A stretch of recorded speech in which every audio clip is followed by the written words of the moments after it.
말씀을 함께 나누고자 합니다. 주기도문의 주제는 주기도문의 주제는 하나님 나라와 그의 의를 구하는 것이라고 말씀드렸죠. 사실 이 주기도문의 주제가 전체 산상설교의 주제이기도 해요. 천국 백성이 무엇을 구하고 또 무엇으로 열매를 맺어야 하는 것에 대한 그 모든 것이 농축되어 있는 것이 이 주기도문입니다. 주기도문은 이 산상설교에 나타난 이 비전에 대한 선언이기도 하고 그것을 우리가 구함으로써 더 복됨을 누리도록 우리에게 주신 아주 축복이 넘치는 기도죠. 그래서 여러분 이 주기도문을 배우면요 우리의 기도의 방향이 좀 잡힐 것 같아요. 우리의 기도의 그 내용도 풍성해지고 또 우리가 무엇을 구할지를 더 온전히 알 뿐만 아니라 무엇이 우리 가운데 이미 응답이 되어서 우리가 얼마나 복된 자들인지를 사뭇 깨닫게 하는 것이 이 주기도문인 것이죠. 이 주기도문 늘 우리가 이 주보에 보면 제가 표를 싣잖아요. 이 구제를 전체 구조를 좀 이해하면은 우리가 명확하게 이 주기도문을 알고 예배 시간에 주문처럼 외우는 게 아니라 우리가 연불 아니잖아요. 여기서 뭐 남녀호랑계 이런 것도 아니고 이게 실제로 옛날에 어떤 뭐 축기 사역한다면서 막 주기도문을 외우고 있더라고요. 뭐 그랬어요. 뭐 예수님에 대한 믿음 때문에 뭐 효력이 있겠지만은 그러나 그 뜻과 내용 그 담겨져 있는 깊은 것들을 좀 우리가 누릴 때 이 기도가 얼마나 우리에게 절실히 필요하며 우리에게 정말 귀한 것들인지 알게 되겠죠. 주기도문에서 정말 중요한 건 뭐라고 했습니까? 내가 기도하는 분이 누구인지 기도하는 분을 부르면서 그분이 나와 어떤 관계이고 그분이 나에게 어떤 분인지를 절절히 이해하는 게 되게 중요하다고 했습니다. 그래서 하나님을 부르면서 먼저 예수님이 가르쳐 주신 호칭이 뭡니까? 그분이 우리의 아빠, 우리의 아빠가 되신다. 우리로서는 그렇게 할 수가 없어요. 네. 제가 얘기했나요? 군대에서 어떤 사람이 혼자 기도하다가 형 예수님이 맞아들이니까 예수님 형으로 부를 수 있지 않냐고 아니라고 이상한데 우리가 아빠라고 부를 때 그런 어떤 친밀감은 있지만 그러나 동시에 이 아빠인 게 우리가 스스로 아빠라고 부를 수 없는 존재라는 것도 기억하셔야 돼요. 우리가 누구 안에서만 하나님을 예수 그리스도 안에서 하나님 우리를 그분처럼 봐주실 때 우리가 아빠 하고 부르고 나갈 수 있는 존재들인 거죠. 그리고 우리가 주님과 한 몸이기 때문에 우리는 혼자 깊은 세계로 들어가기 위해서 기도하는 것이 아니라 교회와 함께 기도하는 존재인 것을 늘 우리가 기도할 때 다른 사람들을 생각하며 함께 기도하는 존재인 것을 생각하기에 우리의 아빠라고 고백하는 것이며 그리고 벌써 제가 많이 얘기한 거죠. 하나님 앞에서 뭐 하면 안 된다고요? 까불면 하나님이 친밀한 아빠 아버지가 되셨지만 그러나 그분은 여전히 하늘에 계신 분으로서 우리가 경외감을 가지고 나가야 되는 분인 것을 강조했습니다. 그리고 첫 번째부터 세 번째까지 하나님에 대한 간구가 나오는데 사실 이거는 한 가지 간구라 했어요. 하나님 나라에 대한 간구고 하나님의 목적이 뭐예요? 하나님 나라를 이 땅 가운데 이루게 하셔서 그분의 영광이 드러나는 거예요. 그분의 이름이 영광스러워지는 것이죠. 그리고 그분의 나라가 임한다는 것은 그분의 통치에 우리가 순종할 때 그 복된 나라의 그 축복들을 누릴 수 있다는 것이고 그리고 그분의 나라가 임하는 것이 그분의 뜻이 실현되는 것이기 때문에 사실 한 가지 기도예요. 하나님 나라를 구하는 것이죠. 그리고 세 번째로 우리 편에서 하나님을 위해서 이 기도하는 것이 우리의 중심에 가득 차게 되면 그때 우리의 진정한 필요가 무엇인지 알게 되겠죠. 우리가 무엇보다 하나님 우리의 아빠이기 때문에 하나님이 우리에게 뭐에 대한 관심이 있어요? 일용할 양식에 대한 관심이 있다는 것도 기억하셔야 돼요. 하나님이 누구보다도 나보다도 나를 생각하시고 걱정하시고 이렇게 살피시는 분이기 때문에 신자에게서 염려와 두려움은 어울리지 않는 것이죠. 또 하나님이 우리에게 베푸신 것이 가장 최선의 것임을 믿기 때문에 우리는 탐욕에 빠지지 않고 축적으로 살지 않습니다. 하나님의 백성은 만나의 신앙으로 살아간다고 말씀을 드렸어요. 그리고 나서 이 일용할 양식이 해결될 뿐만 아니라 하나님은 우리가 배만 부를 뿐만 아니라 우리가 뭐 하기를 원하세요? 서로 화목하기를 원하시는 거죠. 우리가 천국 백성이기 때문에 주님과 한 몸이라면 한 몸답게 서로 용서하고 사랑하는. 하나님 이 지난주에 우리가 살펴본 거지만 죄 용서가 우리가 하나님께 죄 사함을 받는 조건이 아니라고 했어요. 되게 중요한 표현을 썼죠. 동시성이 원리라고 했죠. 우리가 이미 주님께 엄청난 죄를 이미 사함을 받았어요. 여기서 우리가 죄들을 용서해달라고 구하는 것은 말 그대로 복수형이라서 목욕이 아니라 발 씻는 것처럼 날마다 하나님 앞에 거룩하게 된 자로 거기에 합당하게 우리가 거룩하기 위해서 주님과 더 관계가 깨어지지는 않지만은 이 교제를 더 깊이 누리기 위해서 교제가 깨어지지 않기 위해서 날마다 발 씻는 은혜를 발 씻는 회개를 한다. 그래서 이런 죄 용서라는 것을 살펴봤습니다. 네. 그렇기 때문에 오늘 나오는 주제가 이 두 번째 우리 강구에서 죄 용서와 사함을 구하잖아요. 이거와 굉장히 연결이 돼 있어요. 이 우리가 이제 죄를 사하고 용서하는 것도 중요하지만 우리가 어디에 들지 않는 것, 시험에 들지 않도록 기도하는 것이 굉장히 중요해요. 이 시험에 들게 될 때 죄에 빠지고 이 한 몸 됨을 깨져버려요. 하나님이 바라는 그 복들을 하나님이 우리에게 원하시는 의의 열매들을 못 맺게 되고 결국에 죄에 빠져버리기 때문이죠. 그래서 이 두 번째, 세 번째, 첫 번째, 두 번째, 세 번째는요 다 너무 중요한 강구고 이 강구들은 우리가 완성된 하나님 나라에 아직 안 들어갔기 때문에 이미 우리가 구원을 받았지만 이미와 아직 사이에 있기 때문에 우리에게 꼭 필요한 기도라고 할 수 있습니다. 네. 네, 지난주의 내용을 우리가 간단히 말씀드렸죠. 네. 천국 백성은 이미 단번에 제사함을 받았기 때문에 우리가 단번에 제사함을 또 받기 위해서 기도하지 않아요. 천주교처럼 매번 막 그 성찬이나 그 할 때 그 떡과 포도주 맨날 나를 위해서 예수님께서 그때 다시 또 죽는 것처럼 재현할 수 없죠. 영단반의 죽으심으로 우리의 죄가 완전히 사해졌어요. 네. 그리고 우리는 목욕한 사람답게 네, 이미 깨끗해졌는데 여러분 깨끗하게 그 진짜 예쁜 옷 있잖아요.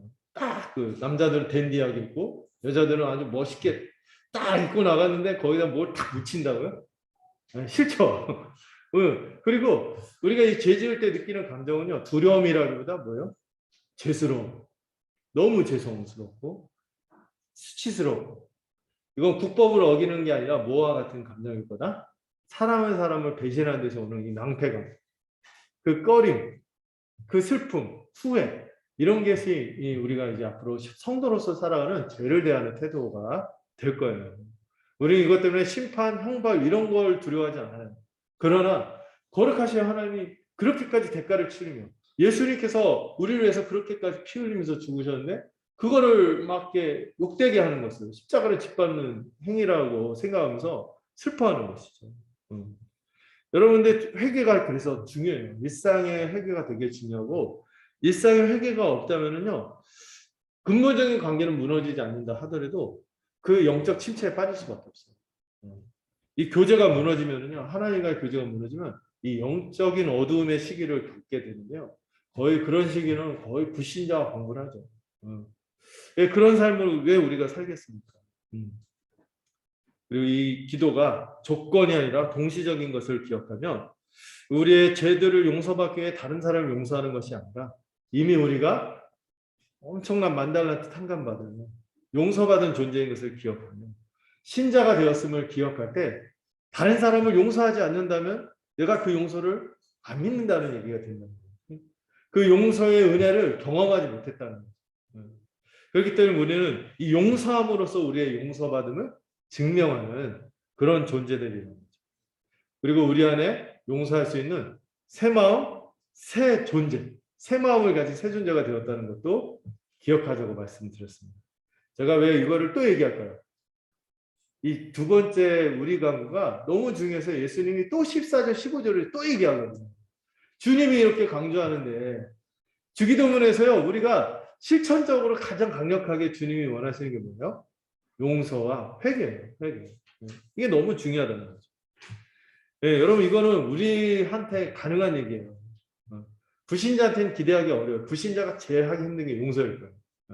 제가 지난주에 얘기했나요? 어떤 폭동이 일어나서 어떤 노인이 구타를 당했는데 그 자기 구타한 사람들 찾아가서 용서를 구했더니 치료받고 나서 리포터가 그걸 보고 이해가 안 되는 거야. 그러니까 뭐라고 했어요? 저분은 지금 뇌손상을 심하게 입은 상태라고 하십니다. 그래서 이 용서에 이런 걸 이해를 못 하는데 신자는 아는 거죠. 이미 용서를 받았기 때문에 용서한다는 것이 무엇인지 아는 거예요. 그리고 우리가 교회로서 함께 짐을 지는 공동체로서 서로 용서 또 회개 이게 일상이 돼야 돼요. 용서하고 회개하는 게 일상이 돼요. 다른 사람을 용서하고 또 용서를 구하기도 하고 또 하나님께 회개만 하는 것이 아니라 그 내가 그 마음에 어려움을 주고 피해를 끼치고 이렇게 한 사람들한테 그 용서를 구하는 것도 일상이 되겠죠. 용기 내어서 용기가 필요한데 이 용기도 주님이 주실 거예요. 용서 구하는 건 참 용기가 필요하거든요. 그 주님이 주실 거고 그리고 진정성 있게 배상도 그 사람이 흡족하게 교제가 관계는 깨어지지 않죠. 우리가 한 몸이고 주님과 한 몸이듯이 우리가 서로 한 몸이 돼서 이 관계가 깨어지지 않지만 이 교제를 회복하기 위해서는 뭐가 필요해요? 그 사람 앞에서 정말 반성하는 그런 근신하는 태도, 진정성 있는 근신도 필요하고요. 모두 필요할까요? 그 사람이 좀 흡족하게 교제를 회복하도록 배상하는 일도 따라와야지 진정한 용서가 되는 거예요. 진정한 그 주님이 원하시는 이 기도를 드릴 만한 그런 신자로서의 모습인 거죠. 안 그러면은 그 밀양에 나오는 우리에게 그 영화 볼 때 밀양 영화 보면은 볼 때 되게 심리적으로 굉장히 고통을 주거든요. 그 유괴범 같은 모습이 되는 거죠. 나 하나님께 용서받았으니까 오케이 하면서 다른 사람들한테 막 근신하는 모습도 없고 배상하려는 의지도 없고 이런 거는 기독교 용서하고 다른 거죠. 삭개어 보세요. 내 배나 갚겠습니다. 내 재산의 절반을 가난한 사람에게 바치겠습니다. 이런 진정성 있는 배상, 진정성 있는 이 근신이 따라야지 참 진정한 회개다. 이 교회에서 이런 것들을 잘 가르치고 이게 문화가 돼야 되거든요. 그때 우리가 서로 함께 짐을 지겠죠. 그리고 누가 죄를 질 때 그냥 놔두면 안 되는 거죠. 막 얘기해주고 격려해주고 권면하고 돌이키게 해주고 이런 것이 바로 이 주기도문에서 꿈꾸는 천국 백성의 모습인 거죠. 자, 오늘 이제 새로운 주제로 이제 마지막 우리의 필요에 대한 강구 중에서 시험에 들어서 악에 빠지지 않도록 기도하는 것에 대해서 살펴보려고 합니다. 여러분 시험은 뭐냐면요. 죄를 짓게 만드는 사탄의 유혹을 시험이라고 할 수 있어요. 근데 이 시험이라는 단어가요. 페이라스모스인가? 그래요. 그런데 그 단어를 공부하니까 이게 두 가지 의미가 있대요. 보통 옛날에 목사님들이 저도 잠깐 그렇게 설명한 적이 있는데 여러분 시험에는 테스트가 있고 템프테이션이 있어요. 이 하나님이 우리에게 주신 건 테스트고 마귀가 우리에게 주는 거는 템프테이션, 유혹이죠. 마귀는 우리를 넘어뜨리려고 하고 사단은 똑같은 거죠. 하나님은 이 시험을 통해서 우리를 더 업그레이드, 더 온전케 하려고 시험을 주십니다. 이렇게 나눠서 설명하는데 사실 성경에서 이 단어가요. 둘 다 같이 써요. 하나님이 주시는 시험일 때도 페이라스모스고 사단이 주는 시험도 페이라스모스일 때가 많아요. 그러니까 이게 왜 그럴까? 근데 그 문맥에 따라서 시험일 수도 있고 테스트일 수도 있고 문맥에 따라서 이게 유혹일 수도 있는데 이게 같이 있어요. 사탄은 죄를 지어 넘어지도록 우리를 유혹해요. 반해서 하나님은 자기 자녀의 유익을 위해서 이 시험을 허락하는데 사실 이게 같은 단어라는 거죠. 왜 그럴까? 이 문맥과 상황에 따라 다른데 네, 여러분 우리가 실전적으로 경험적으로 이 시련이든 테스트든 템프테이션이든 우리한테 닥치게 되면은 우리가 이거 쉽게 구분할 수 있을까요? 막상 우리가 마주할 때는요. 이게 구분이 안 될 때가 많아요. 하나님이 우리에게 시험을 받도록 하시는 거면서도 한편에서는 이게 잘 극복하면은 이게 테스트로서 우리가 더 업그레이드 되고 자라가는 계기가 되지만 우리가 그것을 이겨내지 못하면 사단의 유혹이 우리가 올무에 넘어지게 되는 결과가 되는 거죠. 현실에서는 이게 사실 구분하기가 어려울 때가 많습니다. 어느 정도 구분되는 것도 있겠지만은 명백하게 구분될 수도 있지만 경험될 때는 내가 막상 다칠 때 있어요. 다칠 때. 이거는 하나님 주신 테스트야. 이건 사단의 유혹이야. 이렇게 구분하기가 쉽지 않을 때가 많아요. 중요한 것은 뭡니까? 어떤 시련과 유혹이든지 죄를 짓게 되는 계기나 아니면 극복해서 승리하는 계기든 신자라면 반드시 찾아오는 것이 뭐다? 여기서에게는 시험을 받는 것을 누구에게나 다 찾아온다는 거죠. 신자라면 반드시 시험을 받는 경험이 찾아오게 돼요. 하나 본문을 좀 같이 보려고 하는데요. 잘 떠야 되는데. 일단 잘 해보겠습니다. 네. 뭐 나오나요? 네. 역시 안 나오는군요. 이게 잠깐만요. 제가 팁을 깨달았어요. 이렇게 하면 됩니다. 어떤 한 방법을 깨달았어요.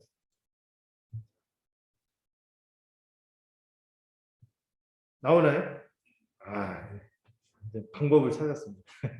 자, 같이 본문 한번 읽어볼까요? 시작.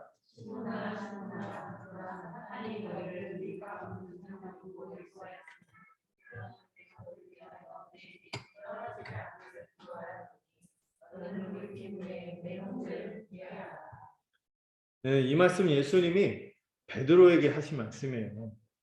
베드로가 어떻게 할 때?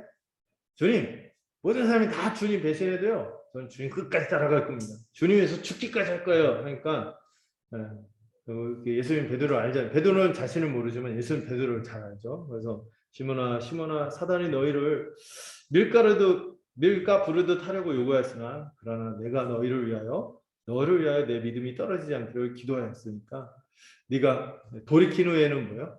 넘어질 걸 안다는 거죠. 넘어지고 나서 돌이킨 후에 오히려 그 계기를 통하여 내 형제를 굳게 하라. 이렇게 권면하는 모습이 나오죠. 베드로도 이 마귀가 준 이 시험 통해서 죄를 짓고 말았어요. 예수님을 배신하고 말았죠. 그렇지만 한편에서는 하나님 편에서는 이 시련, 이런 유혹들 이것을 통하여 우리의 믿음이 떨어지지 않고 시험에서 돌이켜 스스로도 경고하고 다른 사람을 경고하게 세우는 계기로 삼아주시는 분이 이게 같이 있어요. 네. 오늘 주기도문에서 기도하는 것은요, 시험에 들게 하지 말아달라고 기도하는 거예요. 네. 근데 여러분, 우리가 이미와 아직 가운데 있기 때문에 일용할 양식을 구하고 우리가 이 온전치 못한 세상에서 서로 또 실수도 하고 죄도 범하고서 용서를 구하듯이 우리가 또 간구해야 되는 게 있어요. 우리가 시험에 들지 않도록 기도하는 게 되게 중요합니다. 시험은요, 제가 그 소제목으로 구분했지만 시험을 받는 것과 시험에 드는 것을 구분해요. 시험은 누구나 받을 수 있어요. 누구든지 받게 돼요. 이 임야아직의 세상에서 시험을 받지 않을 수가 없어요. 그러나 반드시 구분해야 되는 것은 시험을 받는 것과 시험에 드는 것은 다르다는 거예요. 네, 다르다는 거죠. 여기서 시험에 드는 것은 뭡니까? 그 시험 속으로 끌려 들어가서 넘어진다는 뜻입니다. 그래서 영어로 보니까 lead us into라고 되어 있고 시험 안으로 우리가 끌려 들어가서 그 안에 들어갔거든요. 이걸 구분할 수 있어야 돼요. 여러분 우리에게 유혹이나 시험이나 시련이나 고난이나 안 닥칠 수가 있나요? 닥쳐올 때가 있어요. 그러나 중요한 건 뭐예요? 받을 수는 있겠지만 그 안에 끌려 들어가서는 안 된다. 시험에 들어서는 안 된다. 그 시험에 들어가게 되면 어떻게 됩니까? 그 시험과 유혹에 걸려 넘어져서 죄에 빠지게 돼요. 죄악에 빠지는 거예요. 그래서 우리는 시험에 들게 하지 말아달라고 기도하는 거죠. 다만하게서 구하옵소서도 연결이 됩니다. 시험에 들게 됐을 때 어떻게 되는 거예요? 악에 빠져서 못 빠져나오는 거예요. 악에 쑥 들어가 버려요. 거예요. 이 악에서 구해달라고 할 때 이 악은 두 가지로 해석이 돼요. 사탄으로 해석이 됩니다. 인격, 하나의 인격. 악이라는 인격. 이 사탄의 손아귀에 들어가서 벗어나지 못하게 돼요. 시험에 드는 순간. 또한 이 악한 것, 악 자체를 뜻하게 돼요. 이 악은. 그래서 이게 뭉뚱그려서 얘기하면 우리를 사탄의 이 끊임없는 공격과 유혹에서 이 죄에 빠지도록 하는 그 유혹에서 구해달라고 기도하며 이 죄악에서 벗어나 주님의 품 안에 머무르겠다는 기도가 이 기도인 것이죠. 내가 끝까지 천국 백성답게 서 있기를 원합니다. 끝까지 완전히 구원받을 때까지 그렇게 살기를 소망합니다 하는 기도가 이 기도인 것이죠. 여러분, 우리는 이미 아직 가운데 있기 때문에 사단이 여전히 있어요. 사단이 하나님을 대적하기 위해서 하나님을 직접 어떻게 할 수 없잖아요. 사단이 쓰는 방법은 뭐예요? 하나님을 대항하는 방법? 하나님의 백성들을 괴롭히는 거예요. 하나님의 백성들을 넘어뜨리는 거죠. 유혹하는 거죠. 그럴 때 우리가 이 사단의 의도대로 이 시험에 든다는 것은 결국 우리가 죄에 깊이 빠져들어간다는 것이죠. 하나님은 이런 것들을, 이 과정을 아예 안 주시면 좋겠지만, 그러나 허용하실 때 있어요. 왜? 이 시험을 통하여, 이 시험 받음을 통해서 우리가 단련이 되고, 또 극복하게 하심으로 우리의 거룩을 이뤄가시기 때문이죠. 그러나 우리가 기억할 게 있죠. 고린도전서 10장인가요? 하나님께서 우리에게 시험을 주시되 어떤 시험을 주지 않는다고? 감당치 못할 시험을 허락하지 않으시고, 또 반드시 감당치 못하겠다 싶으면 뭐도 내신다고요? 피할 길도 내시는 분이시죠. 그러나 시험을 피할 수는 없어요. 시험을 받게 됩니다. 중요한 건 뭐예요? 시험에 들지 않게 되는 것이죠. 네. 지금 여러분, 제가 이미와 아직이라는 단어를 오늘 굉장히 많이 쓸 거예요. 이미와 아직 사이에 있기 때문에 지금 여전히 뭐가 있어요? 하나님 나라가 들어와 있지만은 능력으로 역사해서 이 교회가 세워지고 수많은 사람들이 구원을 받고 복된 이 교회라는 새로운 세상, 가족을 맛보며, 이 복된 세상을 맛보며 살아가지만 여전히 뭐가 있어요? 사단의 권세가 있다는 거죠. 이 세상은요, 아직 오는 세상이 완전히 완성되지 않았기 때문에 이 세상은 뭐하고 뭐가 같이 공존하는, 하나님 나라와 사단의 권세가 공존하는 세상이고, 이 영적인 치열한 전쟁이 벌어지고 있는 현장이라는 것을 기억해야 합니다. 아담이 범죄한 이후로 이 세상은 죄와 사망의 지배를 받는 사단의 나라가 되었어요. 누구 때문에? 아담이 범죄한 이후로 죄와 사망을 통하여 사단이 지배하는 세상이 됩니다.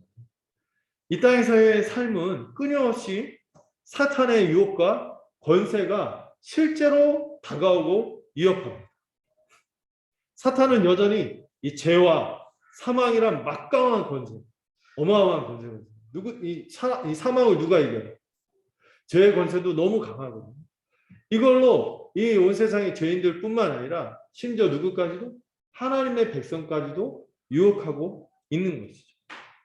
안타깝게도 교회 역사 속에서 많은 성도라고 여겼던 사람들이 이 시험에 걸려서 넘어지고 많은 모습이 있었죠. 우리 한국교회 같은 경우 특히 그래요. 한때 뭐 정말 괜찮고 그랬던 분이 왜 이렇게 시험에 걸려 넘어지는지. 그렇게 신실했던 부부인데 갑자기 한 사람이 이상해져 그 관계가 깨져 버려요. 뭐 신실하지 않게 돼요. 이런 시험들이 무수히 찾아와요. 사단은 그런 식으로 가정도 무너뜨리고 교회도 무너뜨리고 세상을 망가뜨리는 거죠. 물론 그런 일로 구원받은 사람이 취소된다, 구원이 취소된다 이렇게 보기는 어려워요. 또 교회가 완전히 망해서 사라져요. 그렇게 보기는 어려워요. 2000년간 그 수많은 핍박과 유혹과 여러 가지 그 압박 속에서도 교회는 망하지 않고 그 영광을 드러냈죠. 그러나 이 성도의 영광이 가려지고 교회의 영광이 가려지는 순간들이 있었다는 사실을 우리가 기억하며 한편에서 어떻게 해야 돼요? 긴장하고, 영적인 긴장을 늦추면 안 되고 경계해야 되는 부분이 있습니다.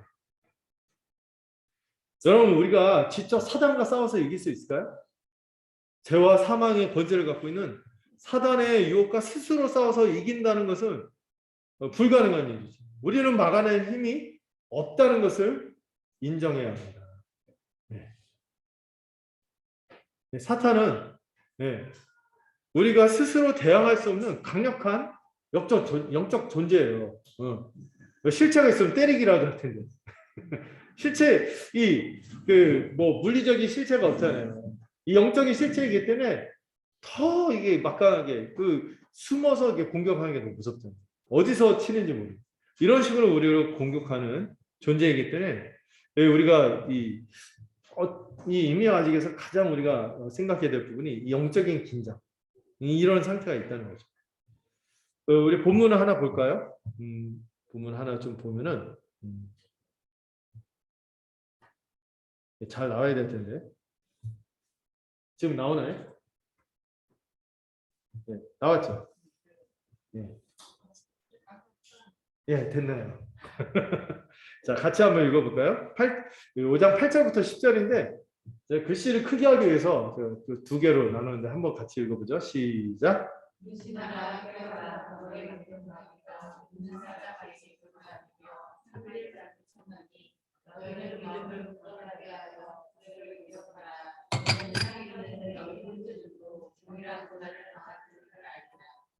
모든 은혜의 하나님 곧 그리스도 안에서 너희를 부르사 자기의 영원한 영광에 들어가게 하시니가 잠깐 고난을 당한 너희를 친히 온전하게 하시며 굳건하게 하시며 강하게 하시며 터를 견고하게 하시리라. 아멘. 이 말씀을 볼 때 사단은 어떤 존재라고 합니까? 우리의 대적인데 어떻게 우리에게 위협적으로 다가온다고 했어요? 울부짖는 사자처럼 우리를 위협하고 우리를 넘어뜨리기 위해서 대적하는 존재가 사단이라고 말하고 있어요. 여러분 이 울부짖는 사자, 여러분 그 있잖아요. 라이언킹 이런 거 생각하지 마시고 동물원에서 사자 한 마리가 전주동물원에서 사자가 있나요?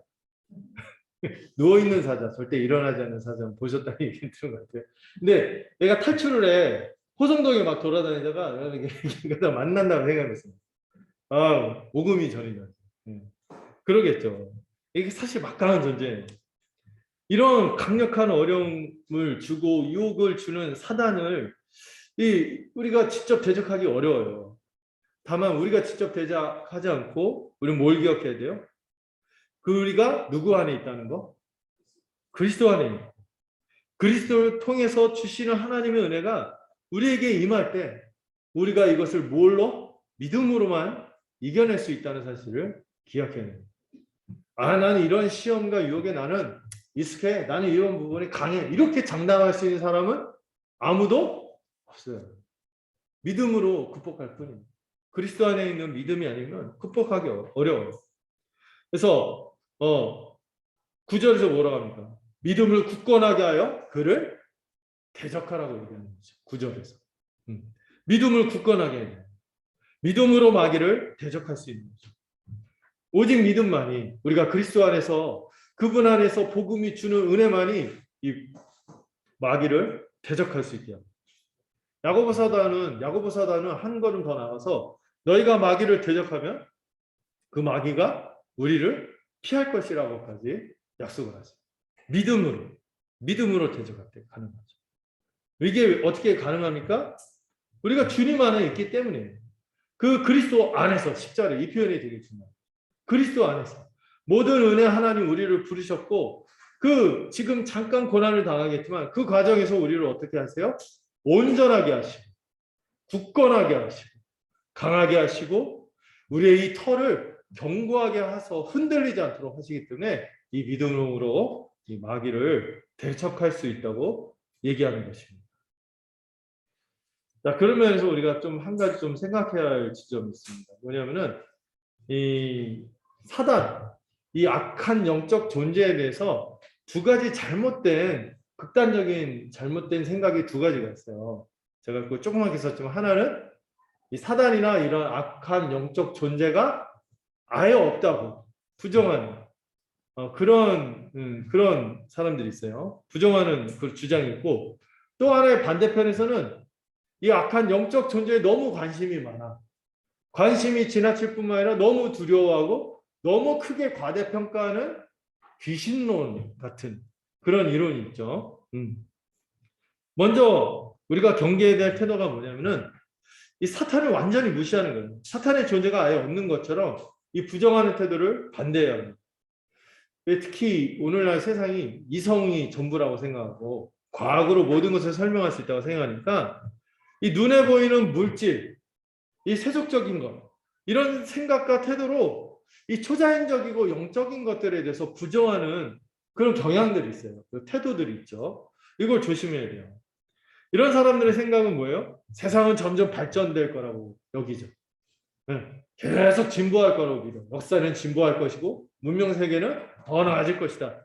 이렇게 생각하지만은 여러분 사람도 또 아까 윤리, 철학 이런 것들 있잖아요. 이런 게 발전해서 괜찮아질 거라고 생각하잖아요. 근데 여러분 어떻습니까? 옛날보다 우리가 좀 괜찮나요? 삶의 질의 면에서 볼 때.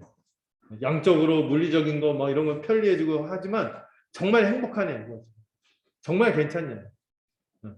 여전히 가난한 사람은 가난한 사람. 여전히 힘 있는 사람은 또 나쁜 사람들이 힘 있는 사람이 돼갖고 억압하는 이런 세상 아니겠습니까? 왜 이런 일들이 벌어질까요? 왜 이렇게 어마어마한 전쟁들 막 세계 유엔 뭐 이런 거 만들고 평화를 어떻게 한다 뭐 어려운 사람을 돕는다 이런 기구들을 만들지만 왜 이렇게 황폐한 사람들이 많습니까? 여러분 이게 눈에 보이지 않는 실제로 이 초자연적인 거대한 악의 실체가 있다는 거예요. 사람들을 부패시키고 망치는 악한 실체가 있는 거죠. 눈에 보이지는 않지만 이 초자연적인 실체가 배후에 있어서 사람들을 망치고 세상을 망가뜨리고 있다는 것을 감지할 수 있어요. 안 믿는 사람들도 이 거대한 악의 실체에 대해서 좌절하고 막 이렇게 하거든요. 이 우주적인 권세는 거대할 뿐만 아니라 조직적이에요. 광범위하면서 아주 끈질기고 지치지 않습니다. 24시간 계속 쉬지 않고 일을 하는 거죠. 게다가 이게 눈에 보이면 좋겠는데 안 보여. 위압적이지 않고요. 무시무시하게 이거 여러분들 그 미국의 사단 막 숭배교 뭐 이런 거 있잖아요. 뭐 유럽에 뭐 사단을 숭배하고 이거 학급이야. 악발이 죄송해요. 전문 용어 같은. 하급들이고 진짜 교묘한 거는 광명의 천사라고 해요. 교묘하고 매력적인 모습으로 이런저런 세상의 문화나 제도 속에 쑥 스며들어서 사람들의 생각, 사상이나 이런 것들로 조종하고 유혹해서 영향을 끼치는 것이죠. 경계하지 않으면은 무너지고 만다는 사실을 아셔야 돼요. 특히 신자는 사단이 없는 것처럼, 이 악한 영적 실체가 없는 것처럼 영적인 긴장이 없이 살아간다는 것은 아주 난이한 삶인 거죠. 제가 옛날에 스카펙의 거짓의 사람들이라는 책을 봤는데 이분이 되게 유명한 정신분석인데 그 거짓의 사람들이라는 책을 보면은 이분이 회심한 계기가 독특해요. 임상 상담을 이렇게 임하면서 너무나 이게 설명할 수 없는 악의 실체들을 간접적으로 경험한 거예요. 뭐 부모인데 자기 큰애가 자살한 권총을 동생한테 막 선물을 한다는 거지. 그 부모가 정신적 이상. 근데 이거는 멀쩡해 일상이 가능한데 막 그런 막 잔인한 것들을 행하는데 서슴지 않아. 이러면서 섬뜩했다는 거예요. 그러니까 무수한 그 임상 상담을 통해서 이 그 배후에 있는 그 악을 감지할 수밖에 없었고 또 거대한 그 사회적인 악들이 있잖아요. 그 예를 들어서 베트남전에서 미국인들 그 한 마을을 막 학살하고 이런 전범들이거든요. 이 사람들을 상담하면서도 이 조직적이고 집단적으로 그 집단 심리로 아예 양심이 마비돼서 가공할 만한 악을 저지르는 것을 보면서 그 책에서 난 이런 악의 실체를 마주하면서 이 배후에 악한 실체가 있다는 것을 부정할 수가 없었다. 이런 고백을 하거든요. 여러분 실제로 그런 존재가 있고 우리 삶을 망가뜨리는 존재들이 세상을 망가뜨리는 존재들이 있다는 사실을 기억하며 특히 천국 백성으로서 그런 존재에 대해서 부정하지 않고 그런 존재가 있다는 것을 알면서 긴장하는 게 되게 중요해요. 그런데 긴장하는 건 좋은데 경계하는 건 좋은데 또 정반대의 극단이 있어요. 뭐냐면 아까 얘기한 귀신론. 귀신론. 대표적으로 제 옛날에 그 신도림에 사무실이 있었네요. 그 한책사 사무실인데 거기 근처에 성락교회라고 있어요. 엄청 커. 그 성락교회 김기동 목사라고. 근데 그 교회가 비리 때문에 지금 아주 휘청휘청하죠. 그게 뭐로 유명해냐면 귀신 쫓아내는 사역으로 유명해진 교회예요. 그 귀신론에 기초해서 여러 가지 이단들이 많이 나왔어요. 그 인터컴의 최바울도 거기 영향을 받았고, 하여튼 이단들이 거기에 많이 영향을 받았는데 그 이론적 기초가 뭐냐면은 어쨌든 이 귀신론의 성격이 뭐냐면 사단에게 너무 지나친 관심을 쏟고 굉장히 말도 안 되는 이론을 퍼뜨리는데 마치 이 사단의 세력과 하나님의 어떻게 맞짱을 뜨는 것처럼 대등한 세력과 맞짱을 뜨는 것처럼 전문 용어가 나왔네. 그렇게 이해하는 거예요. 아담 때부터 사단의 세력이 이 세상을 차지하려고 하고 하나님 그거 안 뺏기려고 막 싸운다. 이렇게 이해하는데 이상한 거죠. 이거는 세상에서 선과 악의 세력이 대등하게 싸우는 이교적인 세계관이에요. 이방 종교예요. 이방 종교. 한마디로 조로아스터교 막 이런 거 있잖아요. 옛날 고대 미신적인 종교 있거든요. 선과 악의 세력이 막 대등하게 싸우는 거죠. 이렇게 이해하면은 안 돼요. 이런 사단의 세력을 과대평가하고 필요 이상으로 두려워하고 몰두하게 되는 이 불건전한 이 귀신론을 우리가 비판해요. 이분들은요 아침에 일어나서 어떻게 해요? 감기에 걸리지 않도록 거울 보면서 귀신을 쫓아내는 거를 시작한대요. 그 귀신 때문에 교통사고도 당하고 귀신 때문에 치질도 걸리고 귀신 때문에 무좀도 걸리고 귀신 때문에 예배 시간에 졸기도 아이 전날 넷플릭스 밤늦게까지 봐. 자기 탓은 없고 다 마귀 탓으로 하는 거예요. 비정상적인 거죠. 이게 이제 선교단체도 그 잘못 들어갖고 이런 거 있잖아요. 지역신. 각각 지역마다 지역신이 그 지역을 묶어갖고 뭘 해야 된다고요? 가끔 우리 성도님들이 좋은 예배터를 발견하면 땅밟기를 하고 싶다 이렇게 농담으로 하는데 이 땅밟기 하면은 그 지역신을 밟아줘서 그 제압해갖고 그때 이제 복음 전도가 된다는 거죠. 이거 우리 민속적인 비슷한 거 있지 않나요? 뭐 지신밟기라고. 네.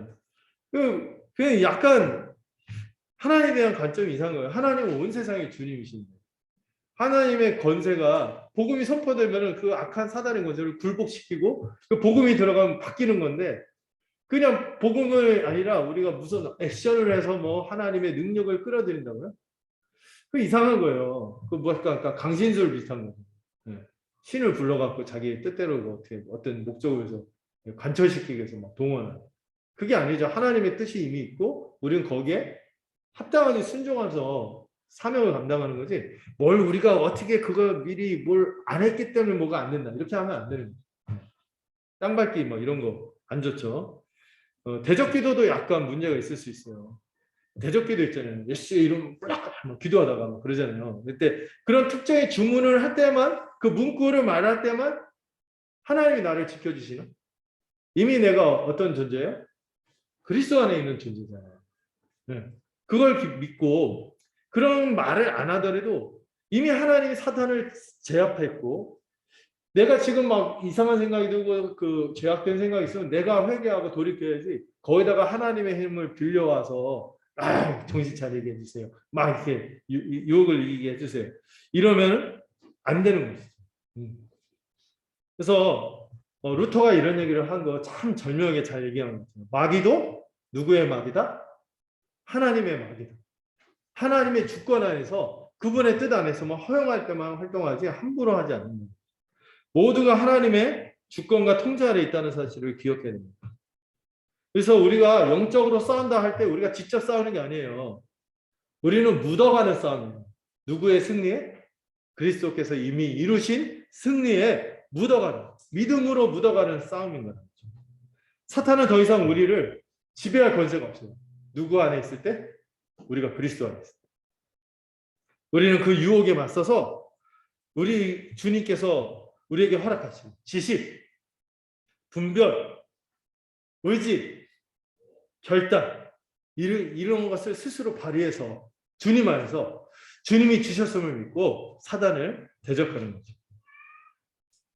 그리고 이 귀신론의 실제적인 문제가 뭐냐면은 일단 첫 번째는 귀신을 너무 과대평가하는 것도 문제지만 무슨 죄나 우리가 회개하고 실제로 극복하기 위해서 결단하고 노력하는 것들을 피하고 누구 탓만 해?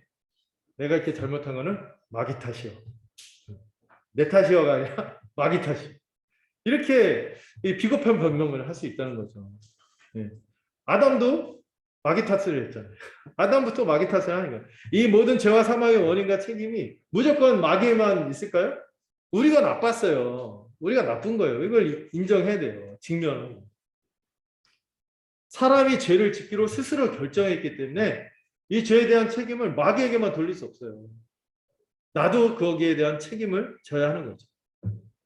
그래서 그런 짓을 하는 거예요. 막 교통사고 날까 봐 귀신을 쫓아내고 감기에 들리지 않도록 귀신을 쫓아내고 자기가 뭔가를 잘하고 또 주의 있게 하고 또 이 세상이 악하니까 나만 잘한다고 되는 게 아니까 조심조심하고 이렇게 하는 거죠. 뭐 모든 걸 이 마귀 탓으로 돌릴 수 없어요. 사단의 탓으로 돌릴 수 없어요. 이렇게 하면은요 어떻게 되냐면 우리가 수동적이에요. 매 순간 하나님의 통치가 우리에게 임하잖아요. 그때 우리는 하나님이 우리에게 머리를 주신 것은 저같이 빠마하라고 준 게 아니에요. 삥꼬부라고 준 게 아니에요. 뭐 하라고? 축구할 때 헤딩하고 준 게 아니라 혹시 합기도 하는 여러분 벽돌 깨셨나요? 머리로? 기와짝 깨고 이런 거 했나요? 이런 거 하라고 준 게 아니라 뭐 하라고 준 거예요? 쓰라고.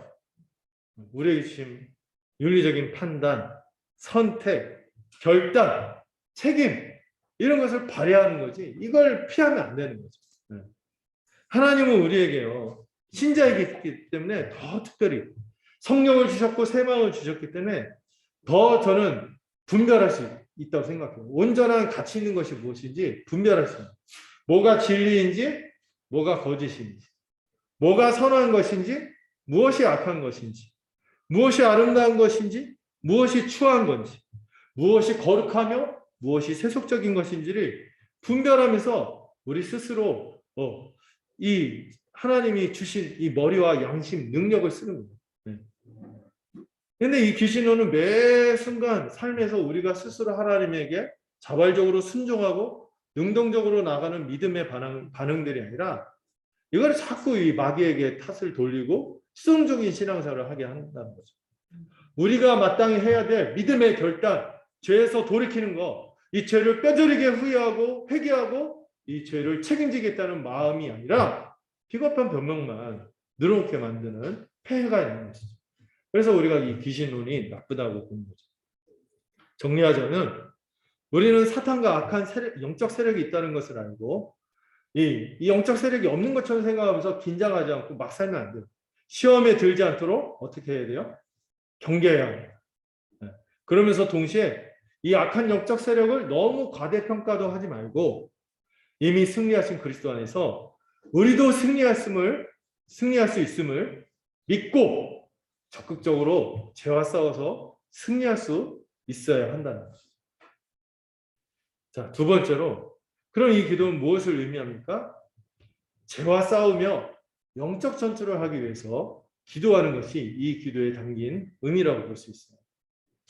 제가 아까도 말씀드렸지만 지금은 어떤 상황이라고요? 이미와 아직 사이에 이 긴장 상황 가운데 있어요.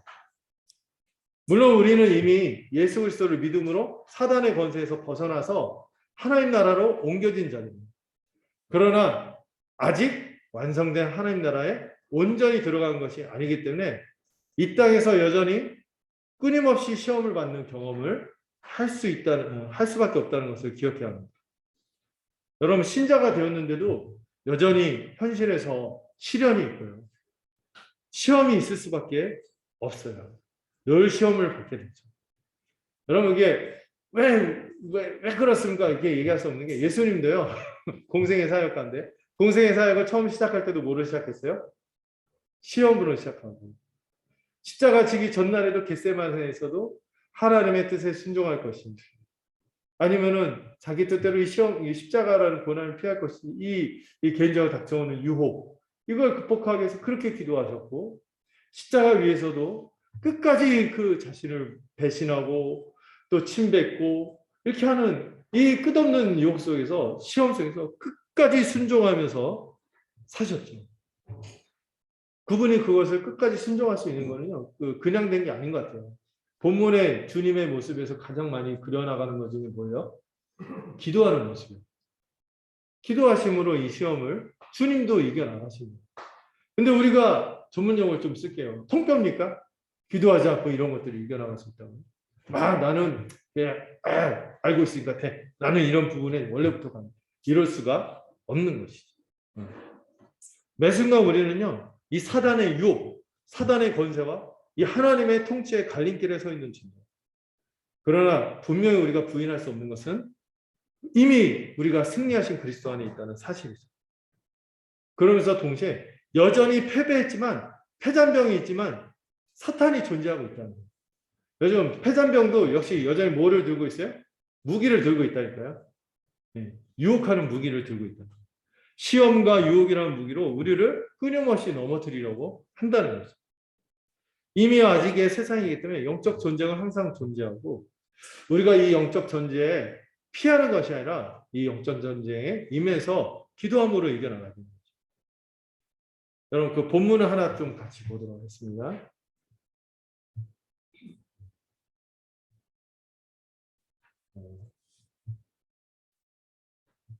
좀 여유 있게 하더라도 좀 이해해 주세요. 네. 아 나오나요?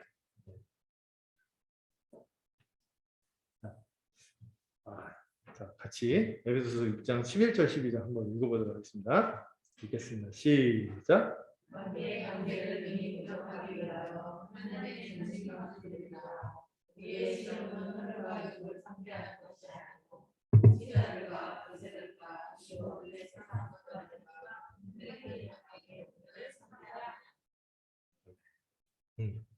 우리의 씨름은 우리의 이 영적 싸움은 누구를 대하는 것이 아니라고요? 혈과 육이 아니라 악한 영들에 대한 것임을 분별해야 한다는 것이죠. 네. 이 차이를 알지 못하면요 제대로 싸울 수가 없어요. 네. 그리고 또 기억할 중요한 것은 11절에 있는데요. 하나님의 전신갑주를 입어라. 그래서 뭐 있잖아요. 의의 구원의 투구, 의의 호신경, 믿음의 방패, 막 그 성령의 검, 말씀. 여러분 말씀 많이 하는 게 되게 중요합니다. 마귀가 막 대적하는데 탁 꺼냈는데 스매끼리가. 스매끼리가 뭔지 모르시죠? 손톱깎이. 이러면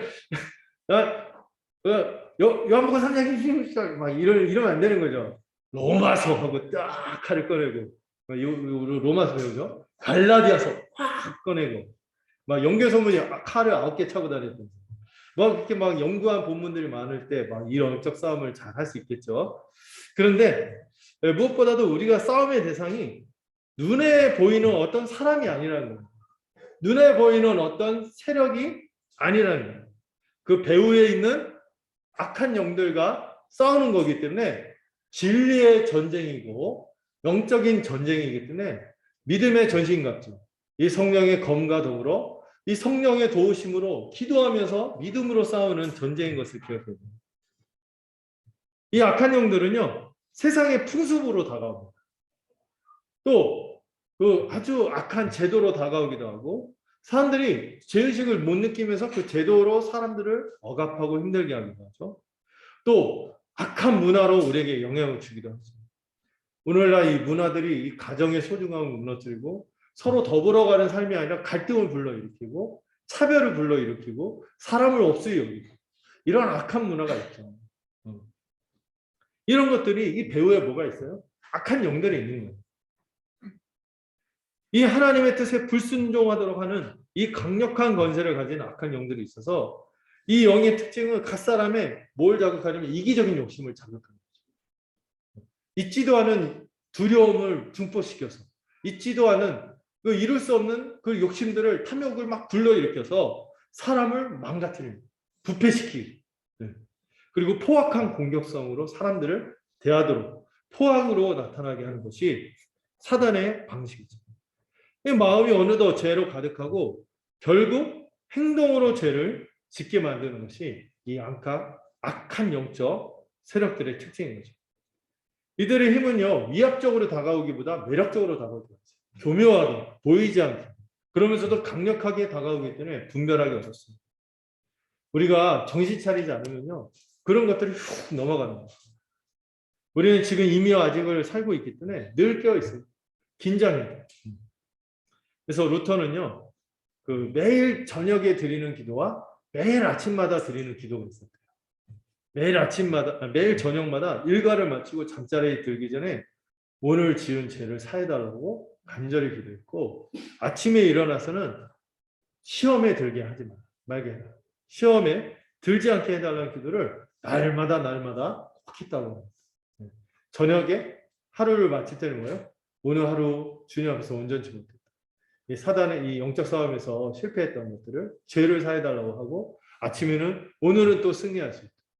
이 시험에 들지 않게 해달라는 기도를 항상 했다는 거죠. 또 칼빈은 이 영적 싸움에 대해서 어떻게 얘기하냐면은 이 시험을 분별했는데 시험이 왼쪽과 오른쪽으로 다가가는 거죠. 칼빈이 얘기하는 재밌는 얘기 하더라고요. 왼쪽에 있는 시험이 있고 오른쪽에 있는 시험이 있는데 왼쪽에 있는 시험이 어떤 시험이냐면 가난, 수치, 멸시, 시련이에요. 근데 오른편에 있는 시련은 부, 권력, 명예래요. 근데 왼편이 다가왔을 때, 왼편의 시험이 다가올 때 쓰러지는 사람이 1000명이라면은 오른편으로 다가왔을 때 쓰러지는 사람은 10,000명이래요. 뭐가 더 힘들다고? 가난, 수치, 멸시, 시련보다 부와 권력과 명예의 시험이 더 어렵다는 거죠. 낮아졌을 때보다 높아졌을 때 교만의 시험에 빠지기 쉽고요. 무명일 때보다 유명할 때 인기와 명성의 유혹에 쓰러지기 쉽다는 거예요. 이 영적 싸움을 우리가 싸우기 위해서 이 우리가 더 괜찮아졌을 때 더 겸비하고 더 조심해야 돼요. 그래서 저는 감사했어요. 유명하지 않다. 네. 네. 제가 그만은 그러지 안 되니까. 시험을 감당해 그러지 안 되니까. 그러니까, 저는 주님 앞에서, 진짜, 그 높은 산 이런 게 아니라, 오름직한 동산? 우리 같이 행복하게 신앙생활하면서 복되게 살았으면 좋겠다. 이런 마음이 있는데. 어쨌든, 예, 교만의 시험에 빠지지 않는 게 더 중요하고. 그리고 어려움 있을 때 여기에 넘어가지 않는 게 이 양편의 시험을 다 잘 극복할 수 있으면 좋겠죠. 또 사탄이 우리에게 어떻게 시험으로 다가오냐면 시도 때도 없이 이 가장 주된 무기가 우리에게 마음에 뭘 불러일으키는 거? 저는 가장 그 앞에 강구하고 연결되는 건데 염려, 탐욕. 그리고 이 두 번째 강구와 우리 편의 두 번째 강구와 연결된 시기와 미움. 이 갈등과 분쟁으로 우리를 치닫게 하는 것이 사단의 주된 무기입니다. 염려와 탐욕, 시기와 미움 때문에 모든 갈등과 분쟁이 일어나지 않습니다. 이게 사단의 주된 무기예요. 이게 천국 백성을 살아가는 우리를 가장 망가뜨리는 사단의 무기인 것이죠. 교회로 살아가려는 우리의 마음을 잠식해버리면 우리는 이 염려, 탐욕에 사로잡히거나 시기와 미움에 사로잡혀버리면 이 무력해지는 거예요. 무력해져요. 그래서 어떤 것보다 우리의 영적 싸움은 어떤 것에 껴 있어야 돼요? 염려와 탐욕의 감정, 시기와 미움의 감정을 늘 경계하면서 싸워야 돼요. 교회로서. 이렇게 무력해지면은 이것에 무너져서 이 영적인 싸움에서 실패하면은 우리는 절대 한몸된 삶을 살기가 어려워져요. 다른 지체들이 다 뭐가 돼요? 순식간에 적으로 돌리게 됩니다. 그리고 우리의 머릿속 생각이 이 염려, 탐욕, 시기와 미움에 사로잡히면 어떻게 됩니까? 이 사단이 만들어 놓은 이 아주 강력한 덫에 빠져서 이 강력한 이 무쇠로 만든 울무처럼 우리를 옥죄어서 절대로 지체들을 바라볼 때 정상적으로 못 보게 합니다. 선한 것을 선하게 보지 못하게, 귀한 건데 귀하게 보지 못하도록 합니다. 그냥 서로에 대한 믿음과 사랑은 어느 틈에 사라져버리고 소망을 잃게 하는 거죠. 특별히 우리가 지체를 볼 때 우리가 다 죄인들이잖아요. 그런데 주님 안에서 새롭게 된 존재예요. 귀하게 된 존재인데 우리가 가능성으로만 보는 것이 아니라 주님께서 이루어 가실 이 전능하신 이 역사의 산물로 우리가 서로를 보면서 축복하며 살아가야 되는데 우리 머릿속에서 볼 때 그냥 사랑과 관용의 관점을 잃어버린 거예요. 그리고 그 사람을 볼 때 여전히 편견의 시선으로 고집스러운 관점으로 그냥 딱 이렇게 낙인을 찍고 이렇게 한 몸으로 살기 어렵게 만드는 것이 사단의 주된 방법이라고 생각합니다.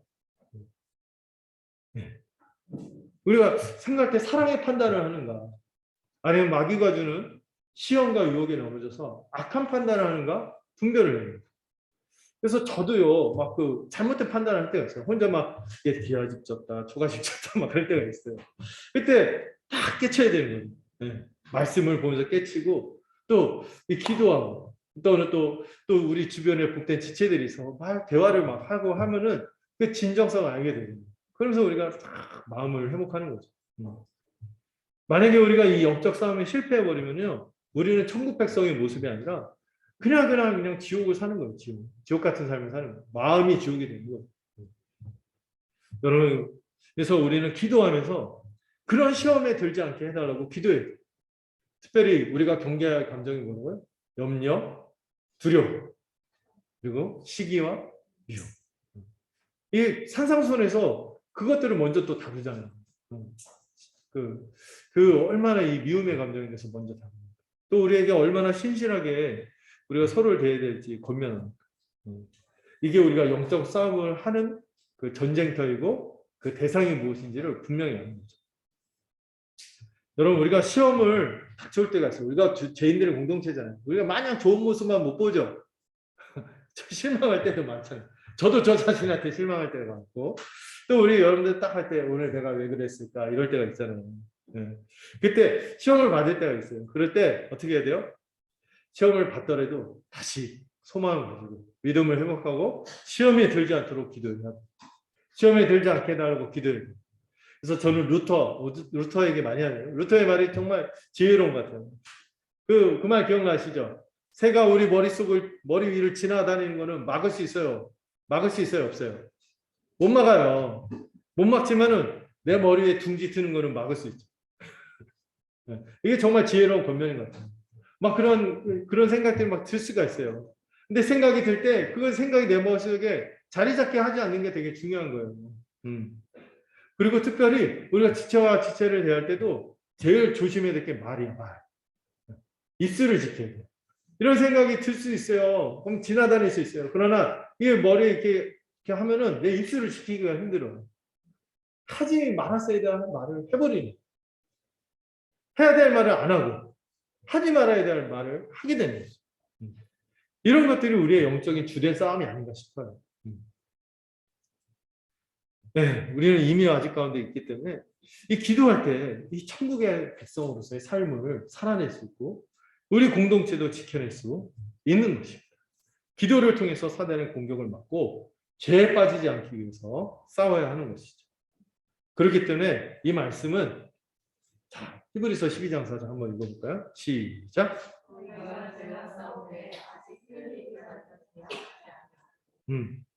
이 기도는 또 여러분 이 기도들이 뭐이기도 하다고 그랬어요? 서원이기도 하다 그랬어요. 구하는 것이기도 하지만 내가 이렇게 살겠습니다 하는 다짐이기도 한 것이 기도예요. 이 기도를 함으로써 우리는 뭐 하겠다는 거예요? 피 흘리기까지 죄와 싸우겠습니다 하는 결단이 이 기도에 담겨 있는 거죠. 시험을 받을 때마다 여러분 시험을 받을 때마다 우리는 우리의 약함을 직면하죠. 우리의 또 내가 이런 악한 면이 있었네 하고 놀라는 순간도 있죠. 그렇지만은 그 약함과 악함에 대해서 숨기지 마요. 주님께 고백을 하는 거예요. 주님께 고백하면서 주님 저를 도와주세요. 주님 의지합니다. 저는 정말 약한 자예요. 약하기만 할 뿐만 아니라 악하기도 하고 저 좀 도와주세요. 이러면서 기도하는 거죠. 주님이 우리를 보호해 주시기를 간구하고 그리고 적극적으로 마귀를 대적하고 하나님에게만 순종하겠다는 간절한 고백이 이 기도인 것입니다. 우리는 이 죄의 유혹이 우리에게 들이닥칠 때마다 죄와 더너히 맞서고 피 흘리기까지 싸우겠다고 서원하는 거예요. 죄를 결코 허용하지 않고 끝까지 죄와 싸우겠다는 서원입니다. 그래서 여러분들 특별히 뭘 지켜야 돼요? 마음과 입술을 지키세요. 마음과 입술을 지켜요. 마음과 입술을 지키는 게 너무 중요해요. 저도 참 이렇게 말이 빠르거든요. 그래서 그 박영선 목사님의 그 권면이 참 마음에 와닿더라고요. 해야 돼, 할까 말까 이런 생각이 드는 말을 아예 안 하는 게 정답이다. 그 지혜롭다는 생각이 듭니다. 여러분 우리가 또 기억해야 될 것은 우리가 이 영적 싸움에 임할 때 뭐가 보장되어 있어요? 승리가 보장되어 있다는 사실을 기쁨으로 받아들이시길 바랍니다. 로마서 16장 20절에 보면은 이런 말씀이 있어요. 옛날에 그런 창이 있었는데 로메 60, 90, say 지금 들으면 약간 손이 오글거리는 찬양인데 선한 데는 지혜롭고 악한 데는 미련하다. 그리고 후렴구가 있죠. 평강에 주님이 속히 사단을 번역하죠. 우리 바라에 상하게 하실 것이다. 우리가 누구 안에 있기 때문에 여자의 후손이신 그분 안에 있기 때문에 우리가 그분과 함께 이 사단과의 싸움에서 승리할 수 있도록 하신다는 거예요. 이 승리가 보장된 거죠. 우리는 이 하나님의 은혜로 승리해서 하나님께 영광을 돌리게 될 것입니다. 이 영적 싸움의 과정에서 우리는 점점점 변화된 존재가 될 거예요. 여러분 소망을 가지세요. 이러한 시험을 받을 때 왜 내가 이런 시험을 받아야 만한가? 왜 나는 이런 생각을 하고 있는가? 나는 왜 여기 휘청휘청 되는가? 좌절하지 마세요. 싸우고 우리가 누구 안에 있는 것을 기억하면요. 주님 안에 있으면 평강의 주님이 속히 사단을 우리 발 아래 상하게 하십니다.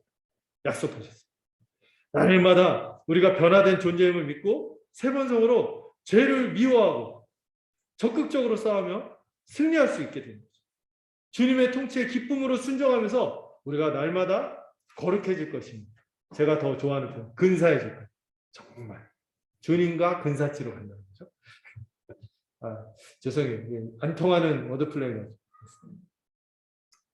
우리가 근사해진다는 것은 누구와 근사치로 간다고? 우리 주님께 근사치로 갈 때 우리가 근사해지는 거예요. 괜찮은데? 네. 자, 그러다가 주님이 다시 오시는 날 하나님 나라 완성되는 것을 우리가 딱 품었고 거룩한 사람도 마주보게 되는 거죠. 더 이상 우리를 유혹하고 죄에 빠뜨리려는 사단의 권세는 본 적도 없이 망할 거예요. 네, 끝장나요. 이걸 바라보면서 우리가 이 영적 전투에 임하는 기도가 이 기도인 것이죠. 세 번째로 이 기도를 할 때 우리가 홀로 기도하는 게 아니라는 것을 기억하세요. 함께 싸워서 교회로 함께 싸워 승리하기 위해서 기도하는 것이죠.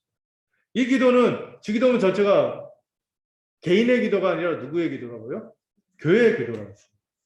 온 교회가 그 누구도 시험에 들지 않고 죄를 범하지 않기를 소망하는 기도이기도 합니다.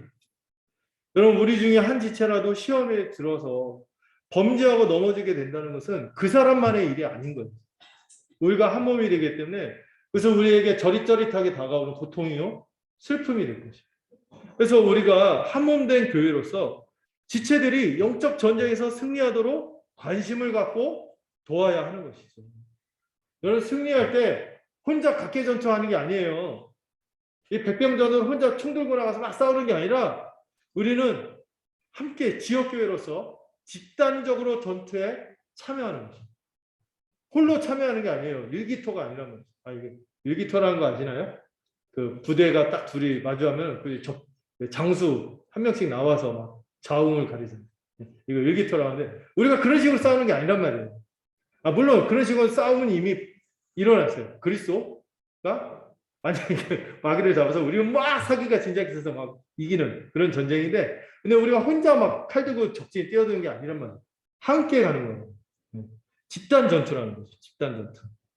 제약이 들어올 때마다 우리는 서로 사랑으로 교제하면서 그 사람이 혼자 죄 문제로 쩔쩔매지 않도록 이 교제를 함으로써 그 사람이 무엇 때문에 싸우고 있는지 고민하고 있는지 뭘 극복하지 못하는 게 무엇인지 물어보고 같이 권면해주고 때로는 책망도 하고 또 함께 기도하면서 그러면 정죄만 하는 게 아니라 이 문제로 그 함께 기도한다. 그래서 같이 승리하기를 바랍니다. 이겨내기를 바랍니다. 하면서 같이 기도하며 승리하는 거죠. 혼자 싸우도록 내버려 둬서는 안 되는 거예요. 그래서 바울이 이 본문으로 권면을 하고 있죠. 같이 한번 읽어볼까요? 시작.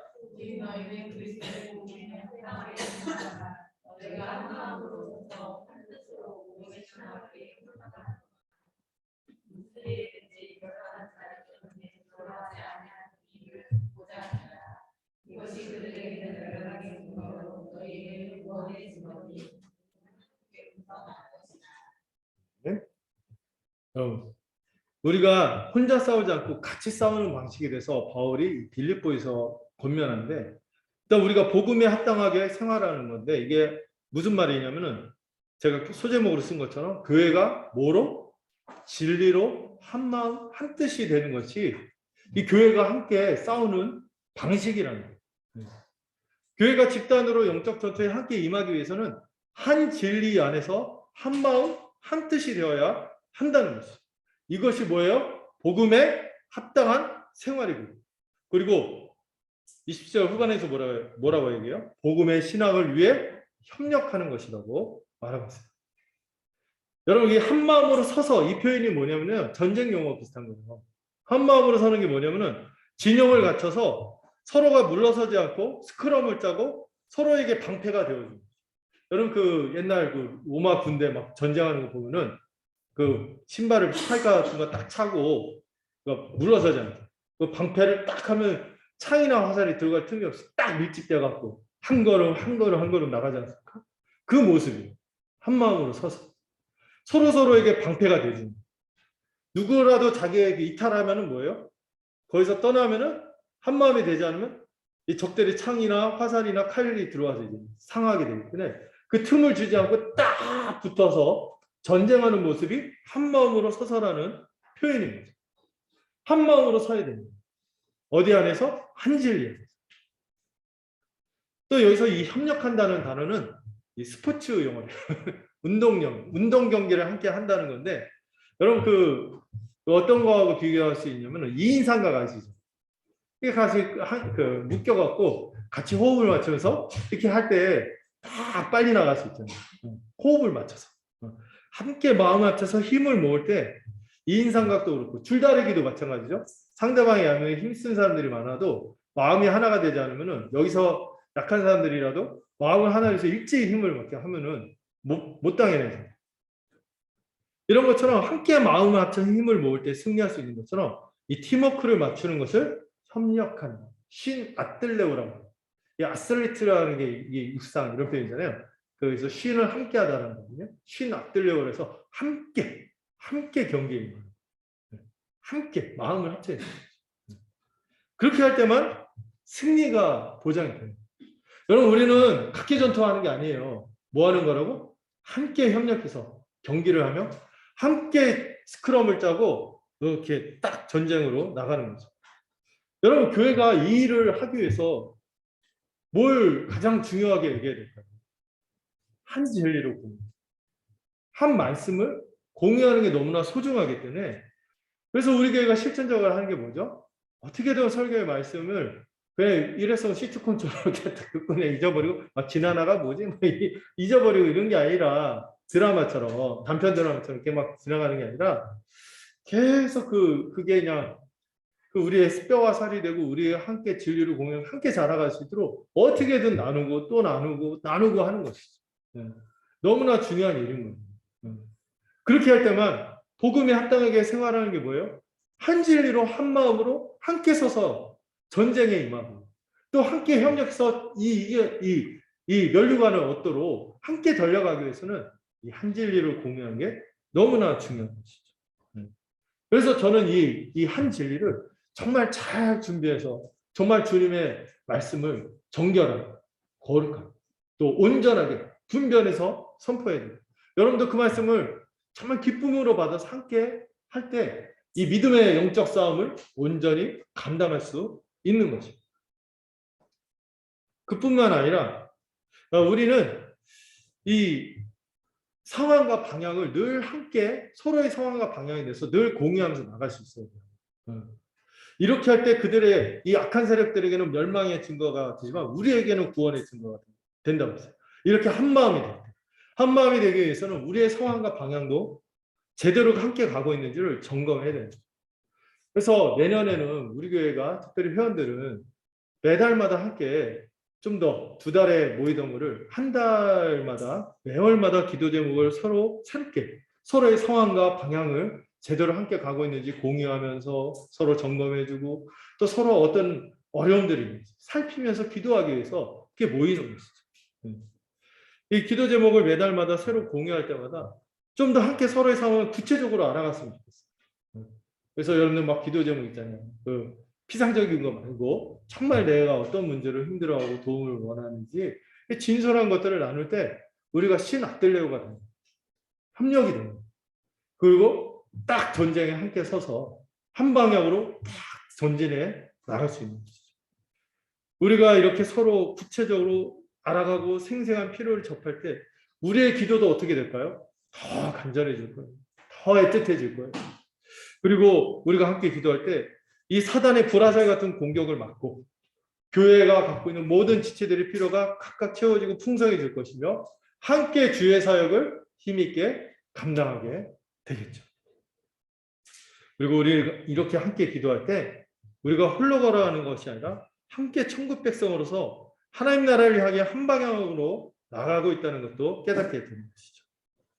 이를 위해서 우리가 힘써 기도하는 우리가 되었으면 좋겠어요. 말씀을 맺자면 우리는 시험을 받을 때마다 시험에 들지 않도록 힘써 기도해야 합니다. 시험에 받을 때마다 시험이 들지 않아요. 하나님이 우리를 더 굳건히 세우실 것을 믿고 제가 반복해 하지만 우리의 입술 지켜야 돼요. 우리의 마음을 지켜야 돼요. 죄악에 빠지지 않도록 기도해야 해요. 우리는 지금 이미 아직 사이에 있기 때문에 여전히 사탄이 활동하고 우리를 유혹하고 넘어뜨릴 때도 있을 거예요. 그러나 우리가 기억할 사실이 있습니다. 그들은 이미 패배했어요. 우리가 대적하면 승리할 수 있다는 사실을 기억하십시오. 그리고 죄와 치열히 싸우려고 할 때마다 이미 승리하신 주님 안에서 함께 승리할 것을 우리는 확신할 수 있습니다. 우리는 교회로서 이 싸움을 홀로 해나가는 것이 아니라 함께 해나가는 한 진리로 하나가 되고 늘 기도하며 우리의 상황과 방향을 함께 공유하고 힘차게 나아가는 천국 백성으로서 우리 서영교회가 되기를 소망합니다. 기도하겠습니다.